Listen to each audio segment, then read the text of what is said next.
Welcome. How's everybody doing? Hope you are doing well. My name is Andrew Kuhn, Focus Compounding, sitting next to Geoff Gannon. Geoff, how's it going today? It's going well, Andrew. How's it going with you? It's going great. We hope it's going great with everybody else as well. If this is the first time you are tuning in, be sure to check out all the content we put out on the internet. Go to focuscompounding.com to get access to write-ups, investment write-ups.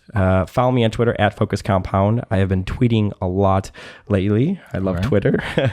And hit that subscribe button on the podcast side of things. That helps spread the word. In every single episode, when we pull up financials, we use QuickFS. Every now and then I'll post something on Twitter, like a screenshot of financials, and people are like, where did you pull this from? And I'm like, QuickFS. Tell them you came from Focus Compounding if you sign up. So in today's podcast, we are going to continue on with our capital allocation series. Jacob McDonough was the author and gave us the A-OK to talk about it on the podcast. So make sure you go follow him on Twitter and buy his book on Amazon, Capital Allocation. All of his information is down in the description down below. But we are in the period now of 1966 to 1972. And we're going to be talking about Diversified Retailing Company, Blue Chip Stamps, and See's Candies today.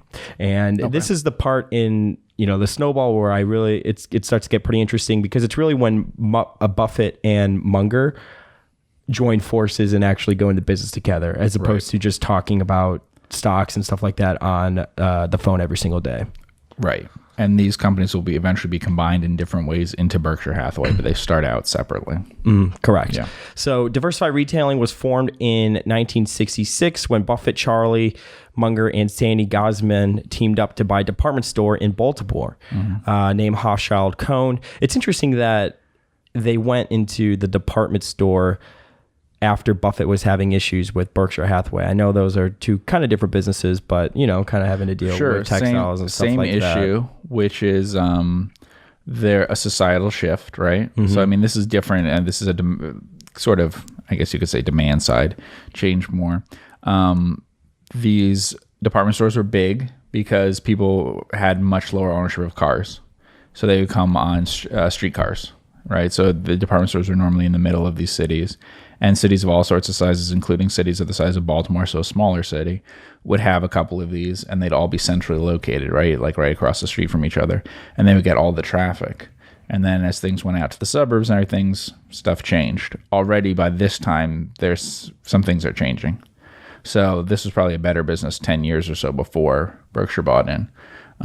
So a little different than the textiles that way. This was a more recent shift. And they would have already seen that, this wasn't a popular area that way for, the industry didn't have good prospects.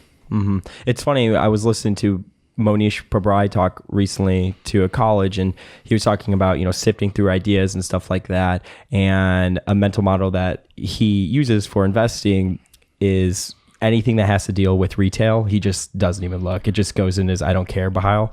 And he talked about a lot of that. If Buffett hasn't been successful in it, he's just really not interested in anything retail. Muffett's had a lot of trouble in retail. I'd say his overall record in retail is very, very poor. Why is that, do you think? It's just a tough industry. So much competition. It's kind of like restaurants that way. I think value investors may want to be careful in retail, because it is possible that when you're attracted to a company, it's facing certain problems. And when the business is attractive, it's likely to be priced pretty high in the stock market. So it can draw you in. But I think the same thing's true often with financial services. Financial services haven't been a problem for Buffett. He's done very well in it. But I think other value investors have the same problem, which is they're attracted to specifically those banks and insurers they shouldn't be attracted to. Likewise with retail stuff. So he had problems with Tesco. He's had problems with others. I think it's similar to technology that way. There can be a lot of change. There's very little. There aren't a lot of retail successes that last for a very long time. And retail always fails really, really badly. You don't really have cases where it survives. So, the biggest retailers from an earlier period are completely wiped out. Eventually, they completely wipe out their shareholders' money. So it is very different from some of the other industries we talked about. That does not happen in advertising, media, whatever. People who own stock in those things would have gotten payments from other entities when they merged into them and whatever. It doesn't end this way. Same with brands, food brands and things. They don't go away 100%. But here we have that. The most famous example being Sears with Eddie Lampert. Mm-hmm. Yeah, so Diversified was not a good investment for Berkshire, though they did use it for other things. And they had a very cheap price. Yeah, so it says Diversified acquired Hochschild Kohn for $12 million, with half of the funding coming from equity and the other half coming from debt. In April 1967, Diversified paid $6 million to acquire Associated Cotton Shops, later named Associated Retail Stores. The Associated Retail acquisition was fully funded by debt. Combined, the acquisitions were 1/3 funded with equity and 2/3 debt. And that was another thing too. This was Buffett's. I mean, he rarely ever took out any debt for anything. And they talked a little bit about that in the Snowball, how this was one of those first times with this acquisition. And when they went to the bank and asked for the loan, or were talking to the loan officer, they're like, $12 million for little Hochschild Kohn. Mm-hmm. And the funny thing is they, typical Buffett and Munger, they still thought they were getting the bank still made the loan. Yeah, and that's true.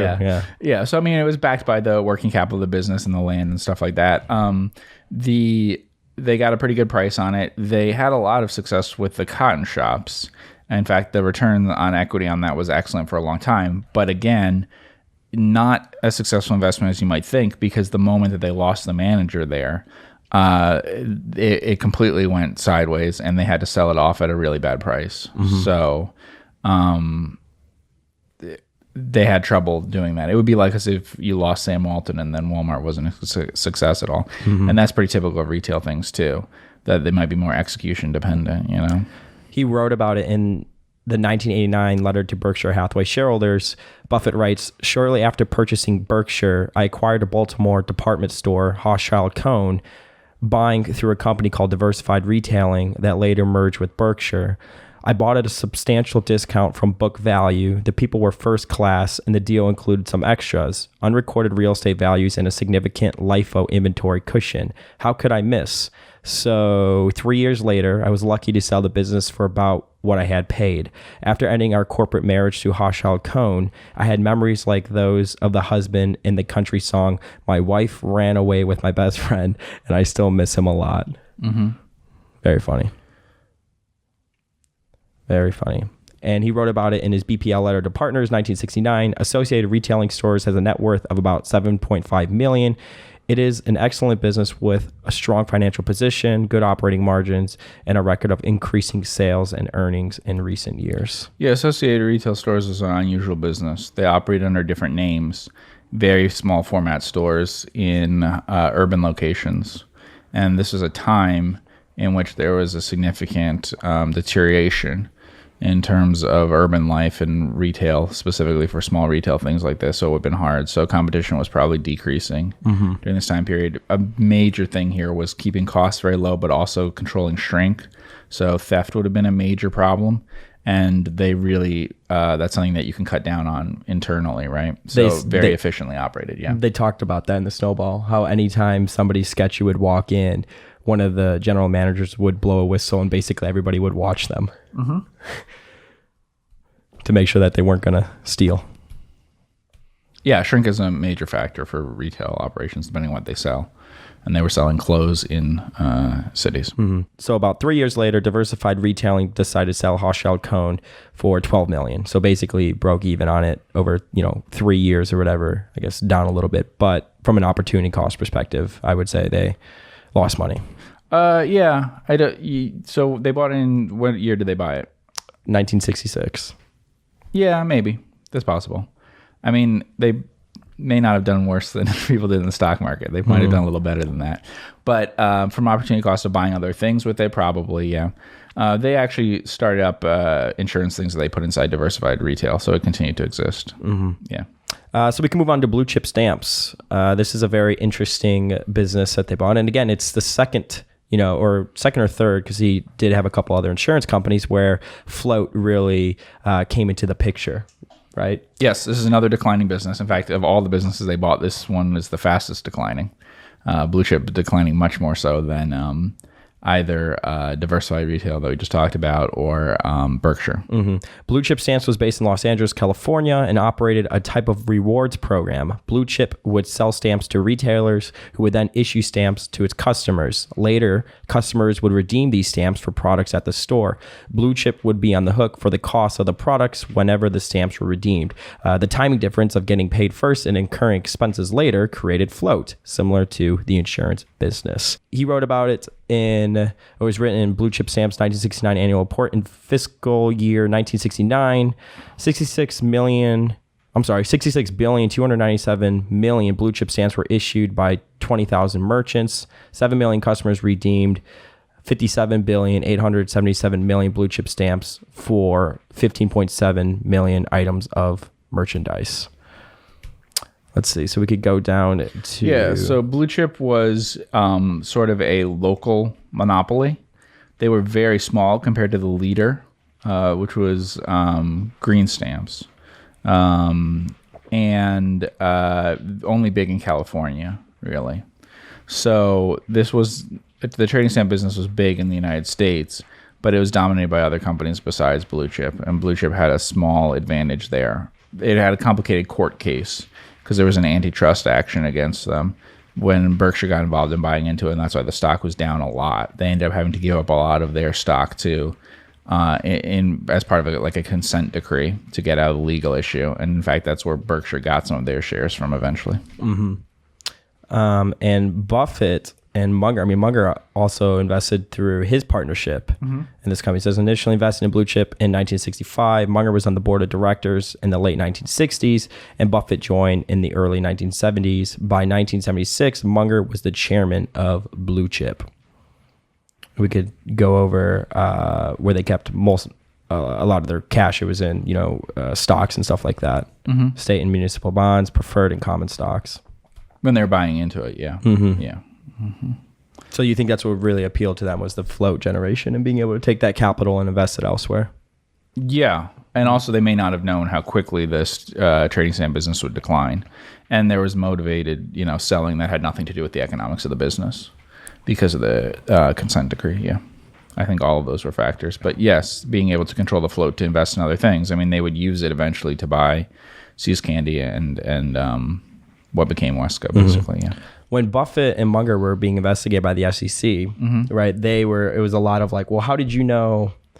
Because it was this is when things started to get more complicated, right? So it's there's Berkshire, and then there's a Diversified Retailing Company, and then Blue Chip, and Blue Chip by Seas, but they control, you know what I'm saying? So it started to become this huge web of, well, how do you go into that? How do you know to do this? And it was just a huge issue for them, or a lot of stress, I guess, when they were being investigated. Yeah, because I think Buffett observed some other people and what they did and liked what they did and copied that approach.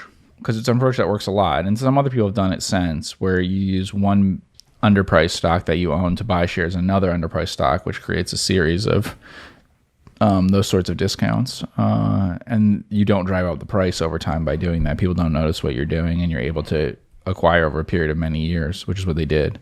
It took them a long time to integrate these companies together. Buffett's record wouldn't be as good if they had just immediately thought, oh, let's merge with Blue Chip or something. They had to wait till they, over time to slowly grow their positions in these companies. Yeah. So See's Candies, this is one of the most famous early investments of Buffett because it is the investment where, quote unquote, he paid up for a high quality company. And as opposed to, this is Buffett 2.0 as opposed to Graham and Dodd, Buffett 1.0. And even paying up is, by most people's standards, probably pretty cheap. But Blue Chip acquired 67% of See's Candy in January 1972. The company increased its ownership of See's to 99% in March 1973. Blue Chip paid $35 per share, which valued See's at $35 million. So not a crazy small company, right? Even in 1972 dollars, I would say, right? Right. The balance sheet of See's reported that the business had cash of $9.9 million with no debt. This means that Blue Chip paid $25.1 million net of cash acquired. I'd say it's under 200 million market cap in today's dollars. Got it. Yeah. Do you remember what they originally offered to pay? I forget what it was, right? It was it was like 20 million or something along those lines, correct? Didn't they make an offer first that Seas basically? They may have. Seas had some cash, which they're talking about there, and I think that the difference in the original amount that they ended up paying and the amount that they may have considered paying at first is a large part of it is the difference in the cash that we're talking about. So like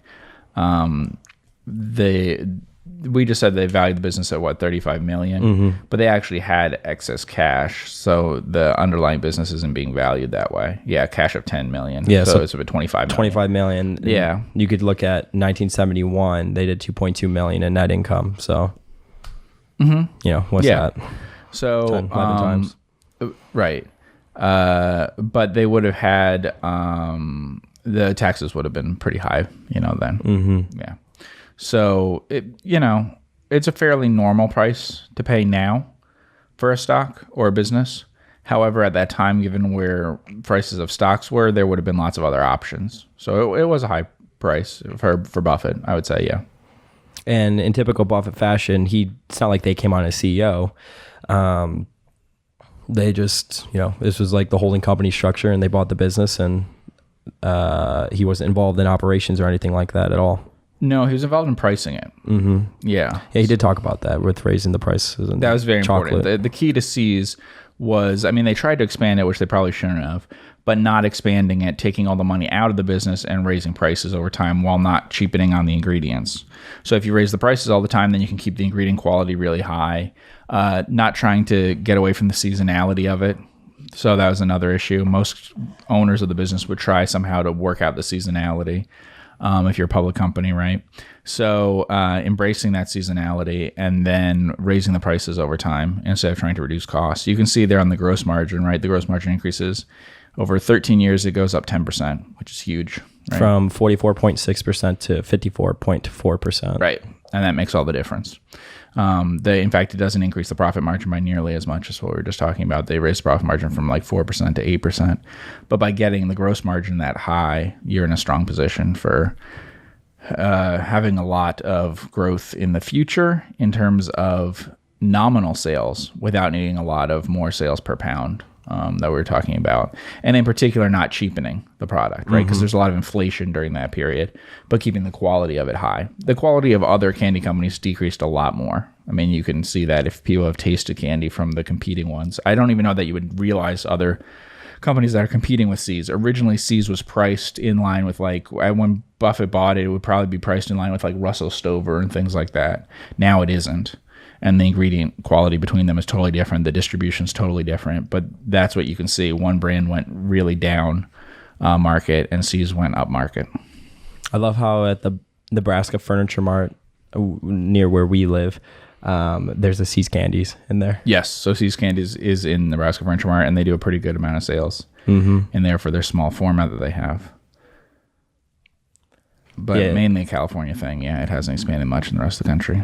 So the number of sales in 1972 for Seas was 31.3 million, and in 1984 it was 135 million, so a 13% CAGR. But the number of pounds of candy sold went from 16.9 million to 24.7 million in 1984, which is a 3% CAGR. So you could tell that they benefited from raising prices. Yeah, the most important thing is they raised prices 9 to 10% a year. They went from $1.85 per pound to $5.49 per pound. Right, so that's the important thing, is taking a brand and moving it, positioning it at a different price point, realizing that you could do that. So I think they looked at it and said, we could do that. We can see that we're much better than our competitors at the same price, and over time we can raise it. And now it made it easier because there was inflation. If there hadn't been so much inflation, I don't think Seas would have worked out nearly as well as an investment. It's hard to raise prices that much in a world where there isn't a lot of inflation. A lot of inflation does make it easier to raise prices on things when you have that pricing power. So it doesn't really change your real pricing power. But if people are used to prices not changing at all, then it's a big deal.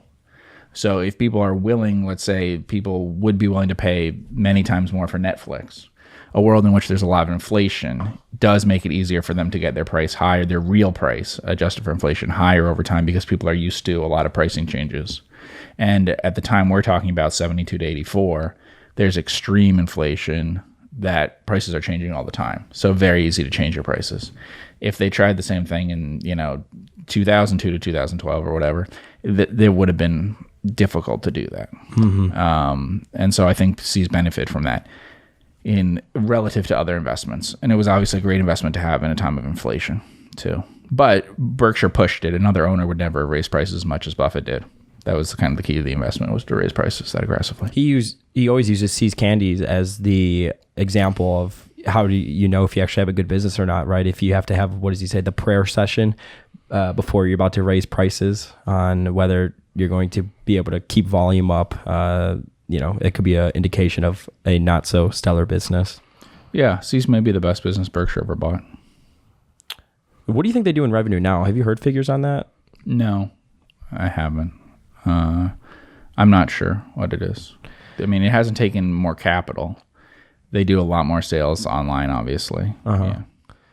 He wrote about it in the 1991 letter to Berkshire Hathaway shareholders.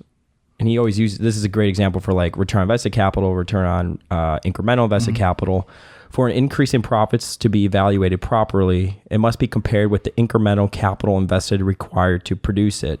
On this score, See's has been outstanding. The company now operates comfortably with only $25 million of net worth, which means that our beginning base of $7 million has had to be supplemented by only $18 million of reinvested earnings. Meanwhile, See's remaining pre-tax profits of $410 million were distributed to Blue Chip / Berkshire during the 20 years for these companies to deploy after payment of taxes in whatever way made the most sense. So like the return on invested capital and stuff. Yeah, I mean, to think of another way, it has, I guess, like a 98% dividend payout ratio or something like that. Yeah, while also growing a lot. Crazy.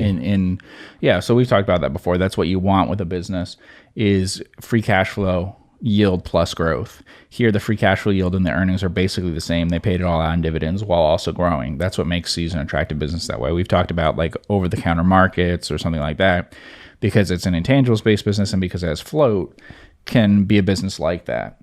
You're not used to it with a business that's brick and mortar like See's, but it is possible. You just ship that capital up to the mothership and he's able to redeploy it. Right. There are other factors too that might not be obvious to people. See's is highly seasonal and it's selling a fresh product. So it's tying up extremely little capital in terms of working capital. It's also selling the product for cash from consumers, which is much more attractive than if it was a candy company selling to grocery stores or something, which would give them time to pay. So it's not creating receivables, which is a very big factor. If you want to look for a good business, one thing to look at is what business doesn't have any receivables. Like I said, also, I think See's is much more successful at Berkshire than it would have been anywhere else. Because any other owner would have, one, tried to expand it even more than Berkshire did. And Berkshire tried too hard. It didn't work. Across the country, they would have tried to grow it. Two, they would have freaked out about the seasonality of it and having to report that quarterly, because you're going to lose money 3 quarters out of the year and make all your money in one quarter. And so say that you own, say you own something that's ski resorts or something. You always try to buy like water parks. The company will always try to do something where they don't make all their money in one quarter, even though it doesn't matter, right? So that factor, and then also no one would have increased prices as often as Buffett did. A few big price increases they might have done, but he took it as an actual strategy to do that. And those 3 things really made See's more successful. I don't think another owner would have been as successful. You had such a business-minded owner owning a really good business. Most good businesses like See's wouldn't be as successful because they wouldn't push those advantages.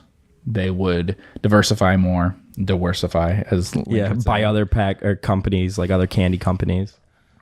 Yeah, and they stayed sticking to what they do best. So they continued to sell through their own stores. They accepted the seasonality of it. They didn't expand all around the country. They expanded a little bit, but they're still very much in certain seasons in certain parts of the country. And that's kind of an extreme thing that others would avoid,